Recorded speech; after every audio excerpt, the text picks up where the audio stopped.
morning, Bill. Good morning. Big day's arrived. Yes, the big day has arrived. Indeed. Well, looking forward to it. Yes, it's going to be an experience. One doesn't know just what will happen in there, but it's going to be an interesting experience. It's a long, long way from Brazil, isn't it? Yes, it's a long way from the Amazon Valley. And, you know, I live out there on the River ACRE in the town of Rio Branco. If you're ever out in the Amazon Valley, just drop in. Really? Yeah. How will I recognize you? Well, you'll recognize it because I always wear these sort of clothes in the middle of the jungle. You'll recognize me by the suit. Listen, best of luck. Yes, thank Hope you, it all sir. goes well for you Thank you. inside. Let's go.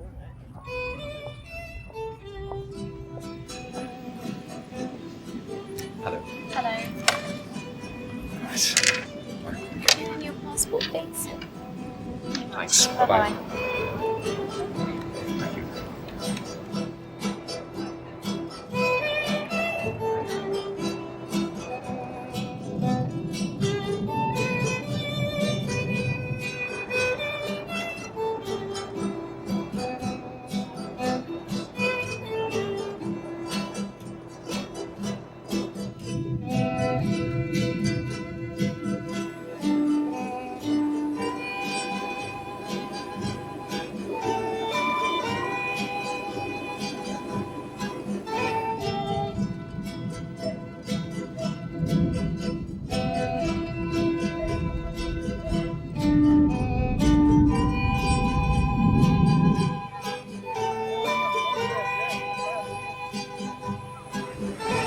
Bill, How you doing? how are you? Okay. Good to see you. Good to see you. Yeah, we brought a little bit of warm. Warm, yeah. Quite a lot of warm. But there's a fair bit of rain at this time too, I hear. Yeah, we're okay.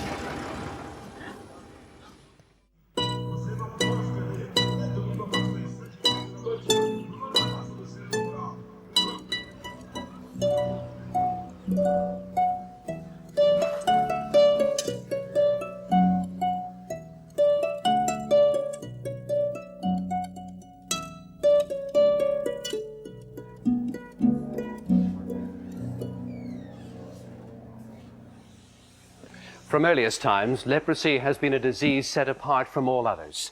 In many countries, those who suffer and even those who care for them have been rejected.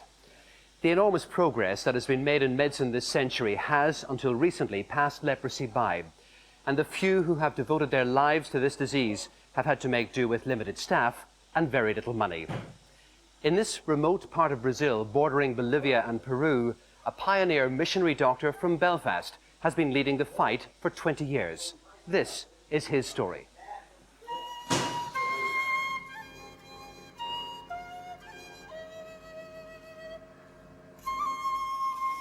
When Bill Woods left Belfast for Brazil in 1960, it was as a missionary to the people of the Amazon. He was following in the footsteps of others from Northern Ireland who went to live and work in what was, at that time, a huge and largely inaccessible place. He travelled by boat. It took almost 3 months. Today, by air, you can get here in just over 24 hours. In Brazil, Bill Woods learned very quickly how cheap life can be.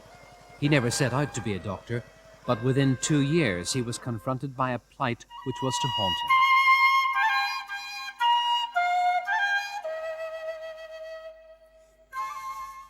One day they called me to tend a boy who had been bitten by a snake. His family, as soon as he had been bitten, put him in a dugout canoe. They set off downriver to where there was a foreigner that they thought could help him. It took them 6 days to get to the town that I lived in, and they called me. And then I said, Raimundo, I'm going to pray for you, because I'm a preacher, I'm a missionary. And he said, but I don't want you to pray for me. I want you to do something to save my life. I want you to do something to help me. I want you to do something to ease my pain. On Sunday morning, very early, his brothers passed my home carrying the body wrapped up in a hammock to be taken out to be buried. They didn't have money even to buy a coffin. They just wrapped him up in the hammock and took him out to be buried.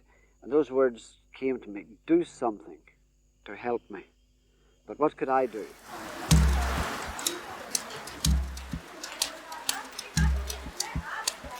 Another incident from those early days which had a profound effect on him was a visit to this hospital. It's miles from the nearest town, and that's deliberate.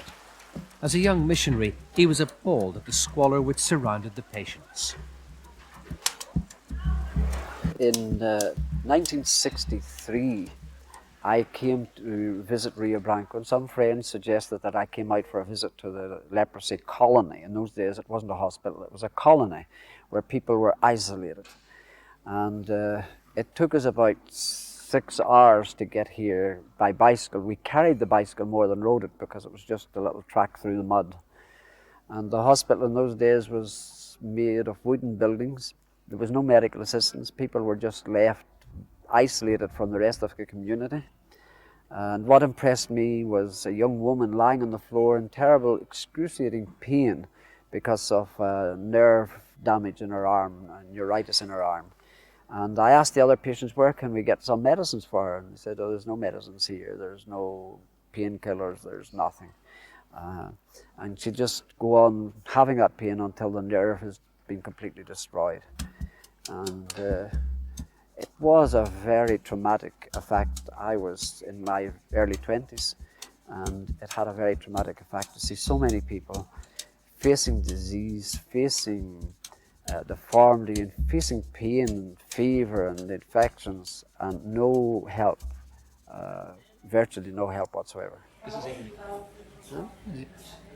Bonjour. So he decided he should do something, train to be a doctor. He stayed on and studied in Brazil. And he specialized in the treatment of leprosy, one of the oldest diseases in the world. Today, he leads the fight against leprosy in ACRE, the most remote state in Brazil. 20 years ago, leprosy was an epidemic here. Today, the situation is much improved, but according to the World Health Organization, it's still a serious problem. In his regular surgery, Bill Woods returns sight to those blinded as a result of their illness. Nor can Bill rely on the state to provide all the necessary equipment. This microscope, which helps Bill perform the surgery, has been paid for by churches in Northern Ireland. His surgical skills also help restore movement to disabled hands and feet. So this tendon operation is essential if Josemar Oliveira is to have any use of his left hand.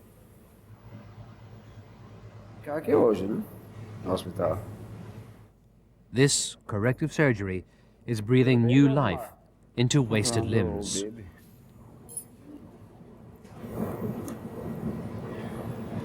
We're looking for the tendon that we're going to transfer.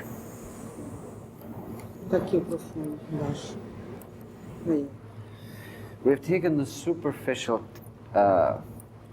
flexor tendon off the third finger and released it and rechanneled it to the extensor muscle of the thumb. It's going to give the patient back the pincing process, which he couldn't do. He had no complete paralysis of the thumb. And that means he'd be able to pick things up and button shirts and do things like that. And that makes a big change in the quality of life for a boy of 19. Francisco Suarez suffers from leprosy. 3 months ago, he had an operation on his left foot. Physiotherapy will help restore movement. But later today, he'll go to surgery for an operation to correct problems with his other foot. Many people and many patients believe leprosy leads only to deformity. But these days, with advances in medicine and the new multi-drug treatment, that is no longer inevitable. Bom dia. Bom dia. Another weapon in the arsenal of drugs which counters the effects of leprosy is thalidomide. Originally given to pregnant women in the 1960s to relieve morning sickness, the side effects resulted in babies being born with deformed limbs. But today in Brazil, thalidomide is still manufactured and eases the pain brought on by the complications of leprosy. Its distribution is tightly controlled. It's given only to men. We have a limited use of thalidomide because of its effects on pregnant women. We have to be very careful who we use it with. And in our state today, we decided that the only people could prescribe thalidomide, myself and the other lady doctor who works with us, and even so, we have to fill in several forms with all our details, personal details, all the personal details of the patient, the number of his identity card, his address. We have to show him this photograph, which is not a patient of ours, but we have to show him this photograph and explain if he gives the medicine to someone else, then this could happen. He must understand that he cannot give the medicine to anyone else, that only he can take it.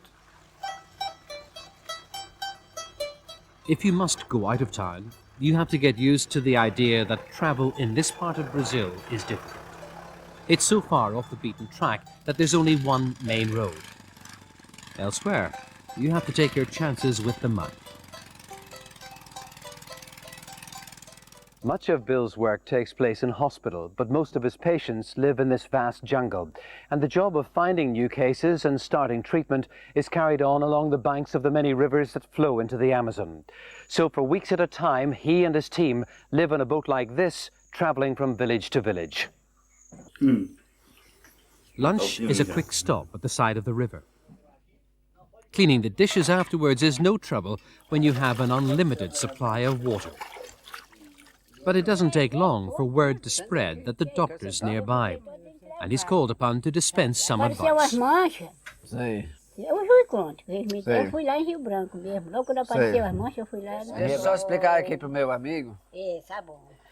This lady had some skin patches on her body, so she came to our clinic in Rio Branco. She went right through there, and we did examinations on her, and it came up, of course, quite positively.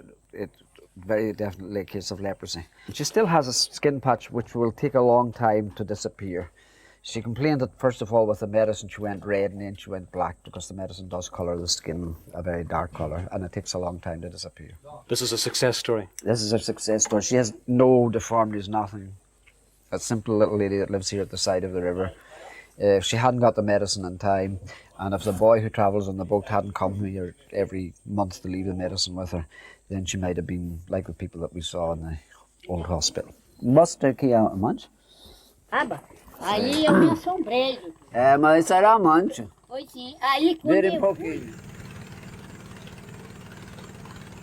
On the original boats at the beginning of our work on the rivers, we had to eat salted fish or salted meat, and it wasn't very pleasant. Sometimes you had your meal because it still had an unusual smell about it. And what about washing? Do you mean for taking a shower, taking a bath? Yeah. Well, we have running water. It runs past the boat and you jump in. But on a day like today, it doesn't look exactly the cleanest. No, well, that's how it will be anyhow. That's how you Yeah.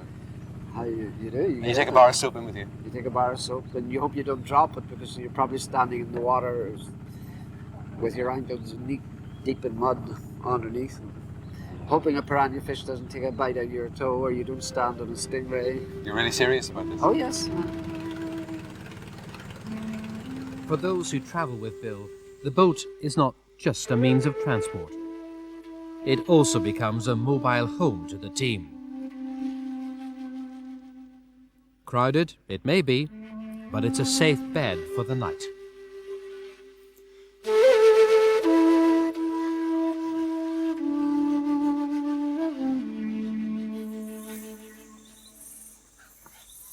Next day, we're heading upriver to visit a young man who we've learned is suffering from leprosy. Jose da Silva is 21 and clearly embarrassed about his condition. He has a very good hand for surgery. I think you're operar esta mão. There's good conditions. It could be well recuperated. You know, you see the hand now, it's clawed, it'll still go on getting more clawed. But if it's operated on, then it will come into that position, and he'll be able to do that. Close it right over. So can you call him in for surgery? From Yeah, here? and then Soon? we'll fill this in. It'll depend on when he wants to go. But you're making it available to him if he wants it now. The family are poor and live some distance from the nearest hospital. Afterwards, I learn that Bill has given them the money out of his own pocket so that Jose can come for surgery. All the time. 10 years ago we decided that all our patients, every patient in the ACRE should have the new treatment available for leprosy, multi-drug treatment. And we decided that I would visit each patient personally and confirm the diagnosis and confirm that the treatment was right and start them on their treatment. And then I would go back after 2 years when they were to be discharged and confirm that they had been cured and that they were ready to be discharged. In a remote area like this, how do you know where they are?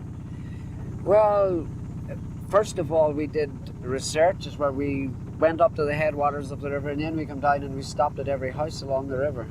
And then they said, well, there's a family who lives 3 hours inland, and we walked in there to see them and waited there. And then we sent a message for somebody else to come out to the edge of the river. And we examined hundreds of people on the side of the river, and that way we found many patients. And you had to do it as painstakingly as that. Oh yes, it was a slow job. And is this the only way that you can visit these people? Well, this is the only way. Some of them have no means of coming down river into town, and some of them have no opportunity to see a doctor. Probably in this river here, there's never been another doctor on the river. Before you? Yeah, before or after. Most of these rivers, none of them, the medical staff will take on a trip like this. Why is that? Well, it's not very pleasant to live on a boat like this for a month. You don't get any extra pay for doing it, anything like that. I have to pay a lot of the expenses personally.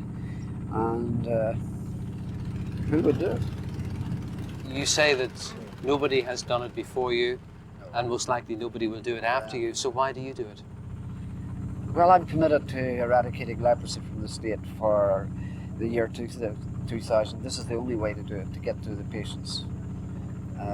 That's the first commitment. And my second commitment is because this is what I feel that the Lord called me to do something to help people, even in a remote place such as this.